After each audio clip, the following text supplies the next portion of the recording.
They're always a ton of fun, one of my favorite episodes of the year to put together, and some of the most popular in the 10 plus year history of the podcast. It's an opportunity to showcase and highlight some of the most interesting side hustles that have come across my desk over the last year. And we're going to get right into it with number one, which is a niche cleaning business, I think shared by Brian Winch from Clean Lots in the Side Hustle Nation Facebook group. And that's a barbecue cleaning service started in 2021 by a then 16-year-old Jacob Scheidel in Ontario, Canada. Jacob reported earning $12,000 in his first year and $16,000 in his second year. And I want to pause right there because that's an incredible level of income for a seasonal part-time high school business. I mean, could you imagine what a $16,000 spring and summer would have felt like at 17? Now, the interesting thing about Jacob's business is it wasn't one that customers were necessarily proactively looking for. I mean, how many times have you Googled like barbecue cleaning service near me? So what he did instead was went door to door offering to clean people's barbecues. Hey, that's kind of a novel offering. Yeah, I guess it is kind of dirty. And the very first doorbell he rings, he gets a yes. And he's thinking to himself, maybe this is going to be easier than I thought. But it turns out not so much, because this becomes a story of persistence really quickly. The next 50 houses in a row are all no's. He tells globalnews.ca, even now, I'll have up to 200 people in a row say no. It's all about persevering and looking at the light at the end of the tunnel. I love stories like Jacob's. I think there's definitely an opportunity in niche cleaning services. And we featured a bunch of them on the podcast, from Johnny Robinson's window washing service, Josh Belk's mobile car detailing business, Brian Winch's parking lot litter cleanup service, and some students of his, Erica Krupin's pooper scooper business, plus some residential and commercial cleaning services. Stuff gets dirty and people pay to solve that problem. So the question is, what could you go help them clean? In fact, in response to customer requests, Jacobs actually added pressure washing and car detailing to his menu of services. So that's creative side hustle number one, the barbecue cleaning service sold door to door by a high school student there. Now, creative side hustle number two is selling plant clippings. I'm Brian Alexovich from the Lots Project, where I assist people in earning extra income by utilizing their unused property space. Whether it's a city lot or the undeveloped secondary property, I have a solution for you. Learn more at thelotsproject.com. Today, I'd like to talk about one of the solutions I offer, selling comfrey root and crown cuttings. While there are various ways to monetize the comfrey plant, this particular avenue kickstarted my incredible side hustle. I first learned about comfrey and the concept of selling root and crown cuttings about 8 years ago through the Survival Podcast with Jack Spirko. Jack explained the incredible properties of the comfrey plant and emphasized that the most desirable types are sterile, with new plants only able to be propagated from existing ones. After contemplating the idea for about a year, I finally decided to take the plunge and order some roots from a reputable seller. Although I spent a couple $100s, I wish I had acted on the idea sooner instead of wasting that first entire year. During the time it took for the comfrey to establish and become strong enough for harvesting, I dedicated myself to thorough research of the plant. By the time the plants were ready, I had a total of 8 products to market from my new comfrey patch. And the best part, it just keeps growing back. As for the root and crown cuttings, I posted ads on platforms like Etsy, Facebook Marketplace, and Craigslist, and the orders started coming in. In my ads, I made it clear that I only harvested on Sundays and shipped on Mondays, which allowed me to limit the time I had to invest into this hustle. Before I knew it, I was making a couple $100 each week from just a few hours of work. And that's just from the root orders. The comfrey plant is a nice ornamental plant that has many possible benefits to you and your property. The best part about this hustle is if you shut it down because it just isn't right for you, the plant's nice to look at and benefits the soil just by growing there. So what's next for my hustle? Well, my wife and I decided to sell our farm in Minnesota and embrace a full-time RV lifestyle. To ensure my hustle continues, I partnered with several individuals to start businesses using my rootstock and guidance, allowing them to fulfill my orders as well as establish their own side hustles. I'm more than ready to assist you in starting your own comfrey side hustle, whether it's providing roots and crowns to get you started or offering guidance throughout the growth and management process. I can offer experienced advice on a variety of products that can be produced from this awesome plant. You can find more information on my website under the services section. Sign up for a 30-minute chat to determine if Comfrey is the right fit for you. Additionally, you can learn more about our journey as full-time RV living and discover my other interests on the Lots Project podcast. Visit thelotsproject.com for necessary links and details. Once again, thank you, Nick, for having me on your show. Thanks, Brian, for sharing that. I've heard of a few people selling plant clippings as their side hustle, which I think is a really interesting little business because it just grows back and then you can do it again. Now, maybe not something that could be a huge operation, but probably a fun way to make some extra money, especially if you already love plants and gardening. Creative side hustle number 3 is another plant-related one, although the scientists in the audience are going to tell you mushrooms aren't plants. But I connected with Doug at FinCon, who you'll hear from in a moment, where I was fascinated by his home mushroom growing side hustle. Hey everyone, my name is Doug Brunson, and I built out a small mushroom farm in my basement. Company name is Nutfield Mushroom Company, located in southern New Hampshire. I grow about 240 pounds of gourmet mushrooms every single week. And that primarily consists of shiitakes and king blue oysters right now. I've been interested in mushrooms for a couple of years, and at the end of last year, I just decided I was going to grow some mushrooms. So I started experimenting with that and started growing them in my closet, actually, and then took over my closet and then my bedroom and then my living room. That's kind of the point where I was like, this could actually be a business. So I started gutting my basement and then building out all of the infrastructure that I'd need: a lab space, a fruiting room, a incubation room. And I've spent way too much money for where I'm at right now. While I was gutting my basement this spring, I was actually also working to scale and get into a warehouse. The warehouse lease didn't end up working out, but I had bought tons of equipment to outfit this place. I bought a commercial autoclave from a pharmaceutical lab that was shutting down. I bought conveyor belts from post office. I bought robotic arms, fridges. I used expensive building materials that I could have done for much cheaper. Probably $30,000 in right now. If I was just doing this in the basement, if I could do this over again, I'd probably be spending around $5,000. In terms of my first client, it's actually to this awesome guy named Eric. And he has a mushroom farm up in the White Mountains. He does farm tours every Sunday. So one Sunday I was like, I'm just going to go check out this guy's setup. Hopefully he doesn't kick me out. I went and built a really good relationship with him. And he asked me if I would supply some of the mushrooms to him because he has a really good restaurant and farmer's market distribution network. There's such a high demand for mushrooms in my area. So he was actually my first client and started selling him wholesale. For pricing in my area, it's about $8 a pound wholesale to $16 or more retail if you're buying them at the farmer's market. Majority of my business is wholesale. I have some retail as well. I'm grossing about $2,000 a week from the wholesale side of the business, and it costs me about $1,000 to produce that many mushrooms. Right now, I'm working on increasing my top line by getting into winter's farmers markets, and then also building out the infrastructure to lower my cost of producing the mushrooms. So I'm targeting about $500 to produce $2,000 of wholesale mushrooms, or up to $4,000 retail. That's what I'm working on right now.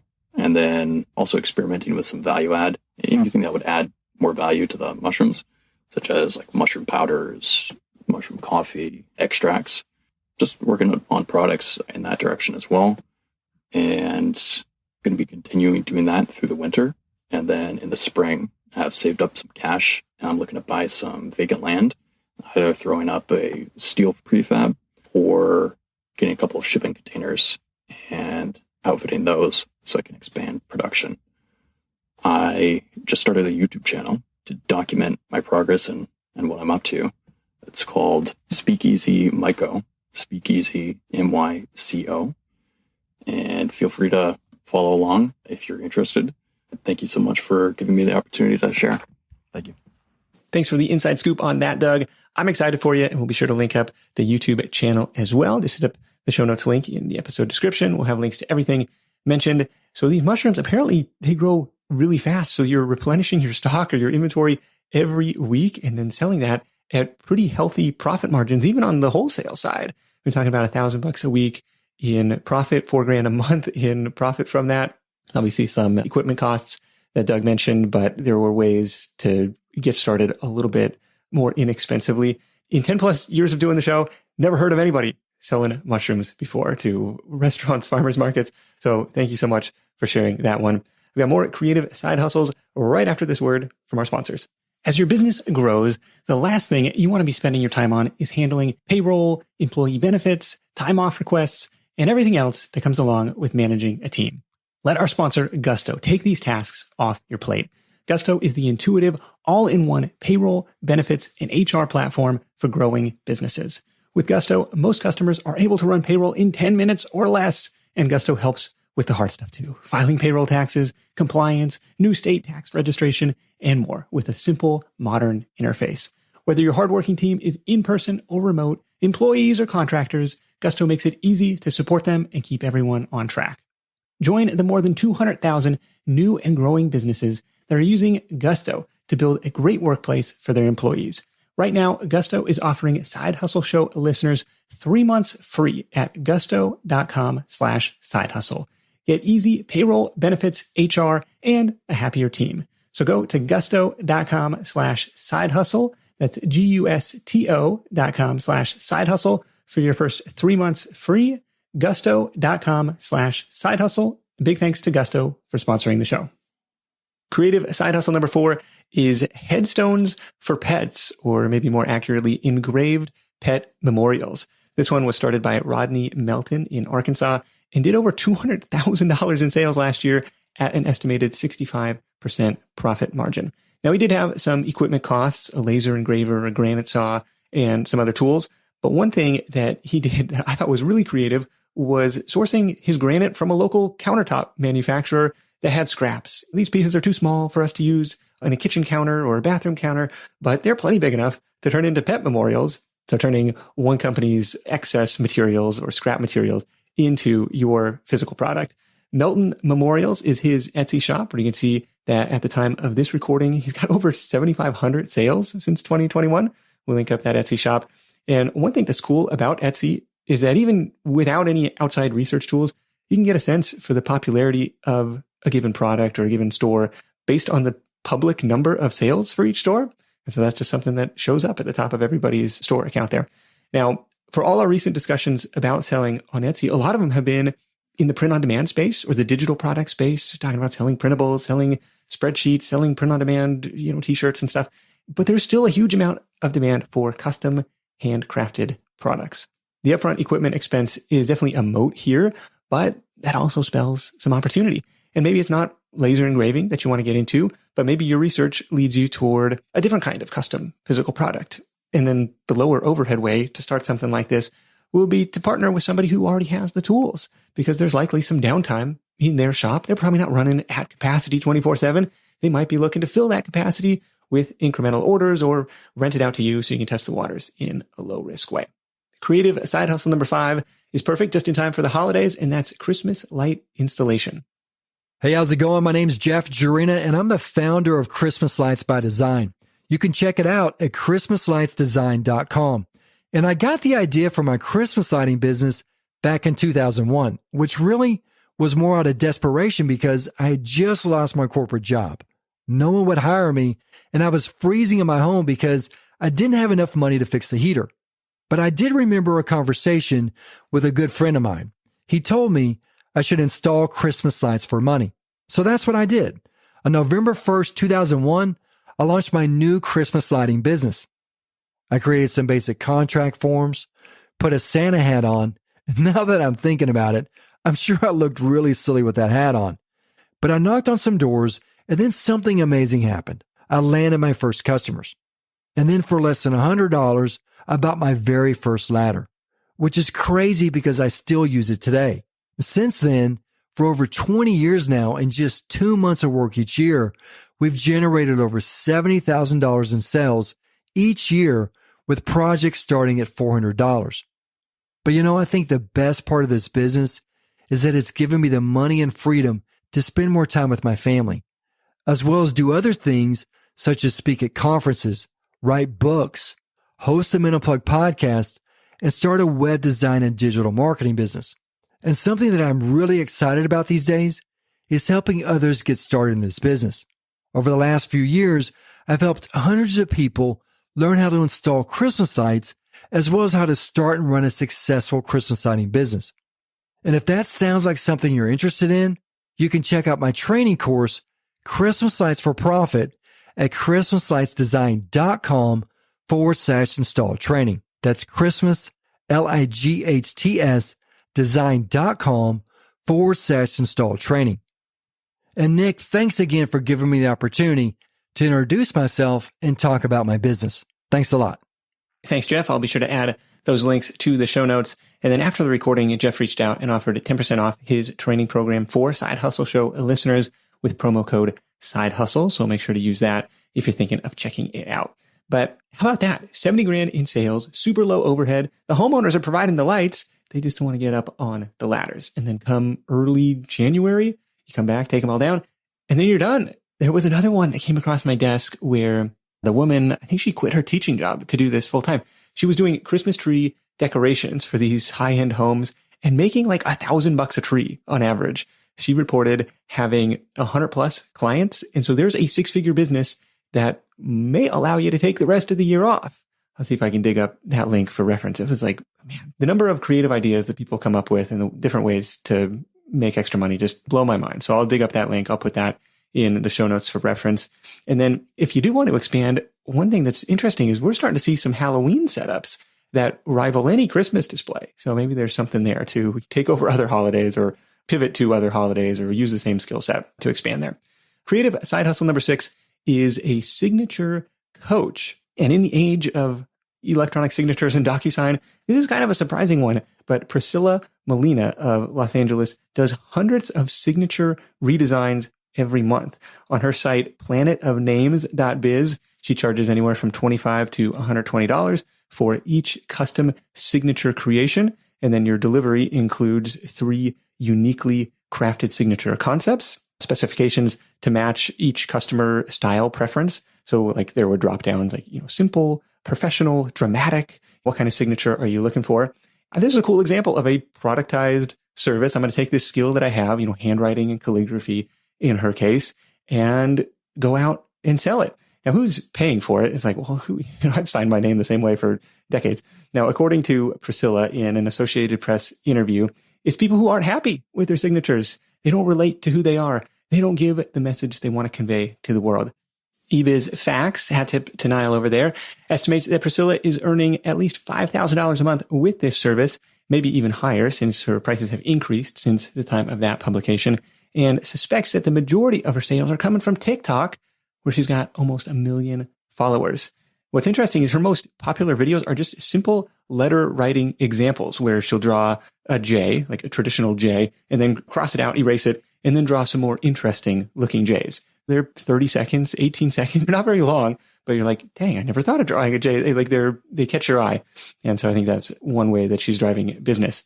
So the question is, could you follow the same strategy with other unconventional makeover ideas like Zoom backgrounds or fireplace mantle decorations or sales page copy to take it back to an online business type of thing?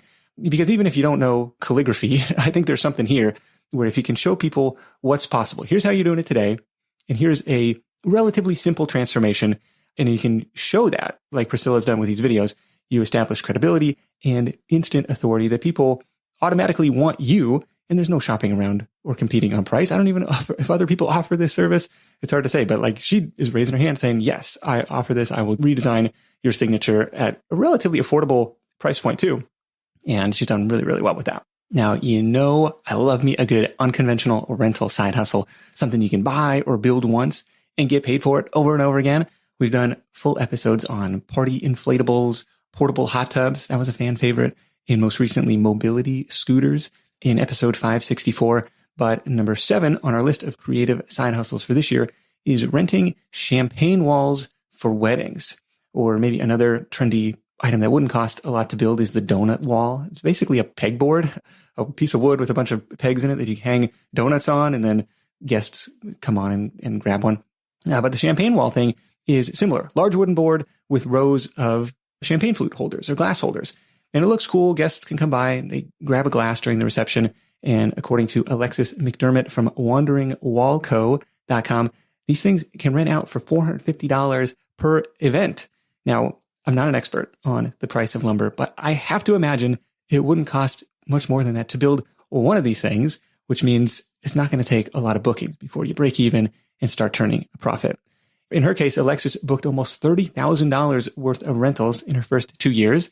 And she also offers seating charts and photo backdrop walls and welcome signs in addition to the champagne walls. So it's hard to say, how much of that $30,000 in revenue was just for the champagne wall.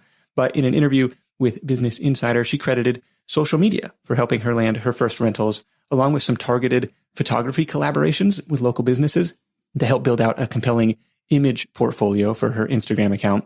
That's one thing. Is like, well, you kind of want to see it in action. So if you're a bride and groom planning your wedding, like, how do I envision this in my space, or how is this going to look at our wedding?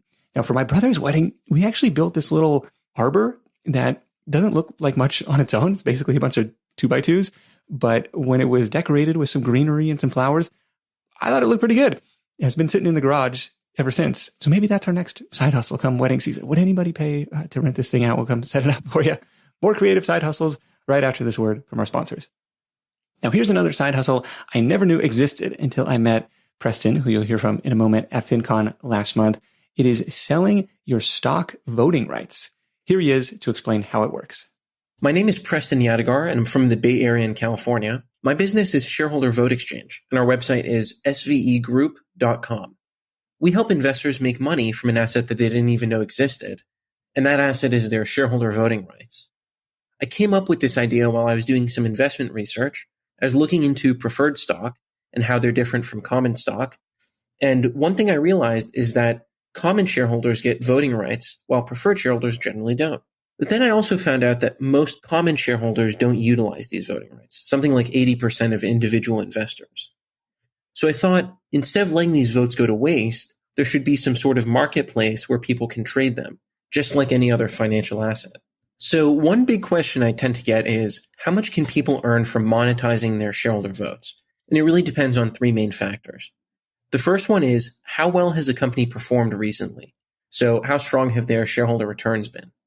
The second factor is, how large is the company? So what's their market capitalization? And then the third factor is, how expensive or cheap is its valuation? Generally speaking, votes are worth anywhere from 0.1 to 5% of the share price.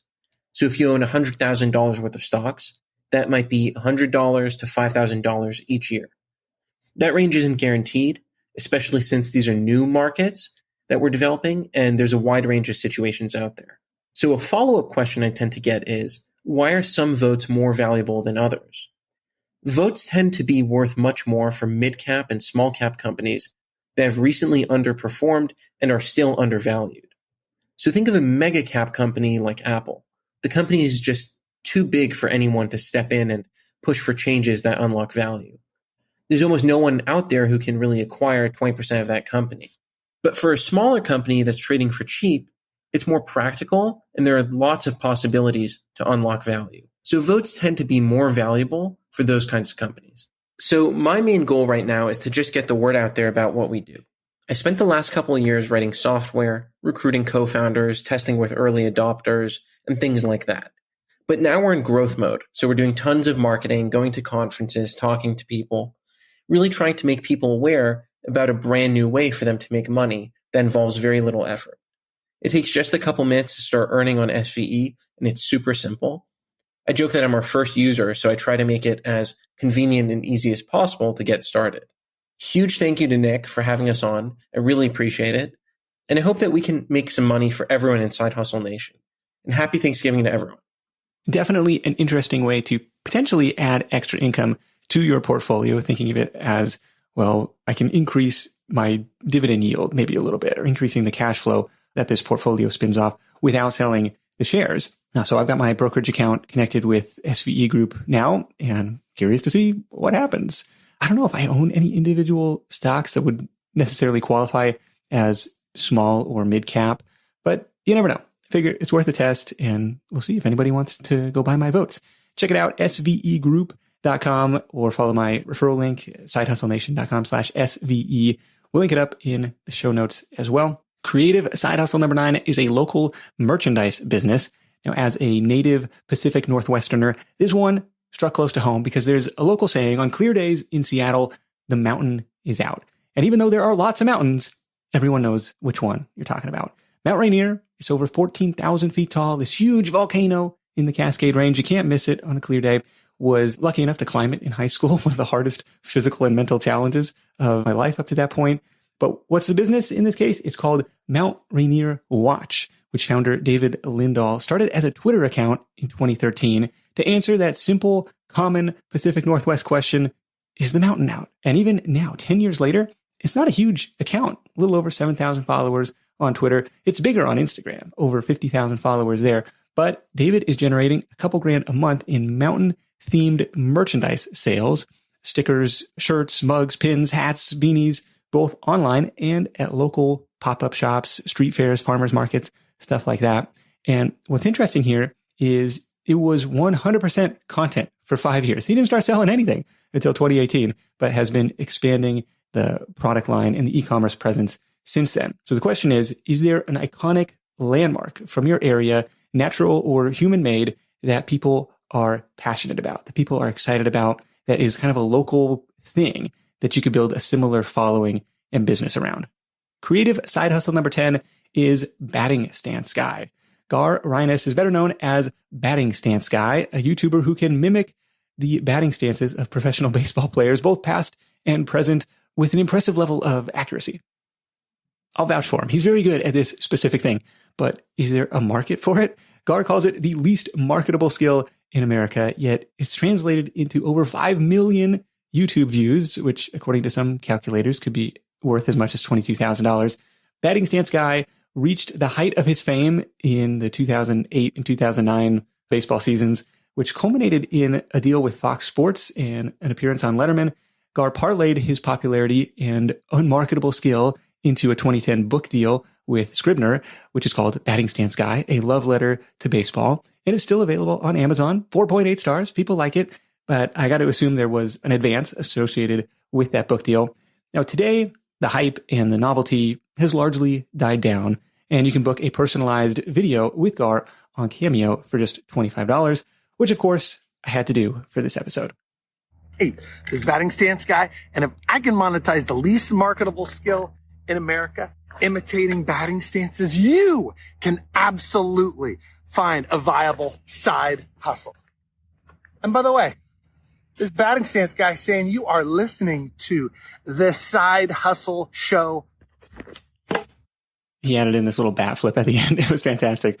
But what I like about this story, and maybe it's just a viral 15 minutes of fame kind of thing, is if you're remarkable at even the most random thing, there's a path to make a little bit of money today and probably have some fun along the way. So in summary today, we've got number 1, barbecue cleaning, or more broadly, a niche cleaning service.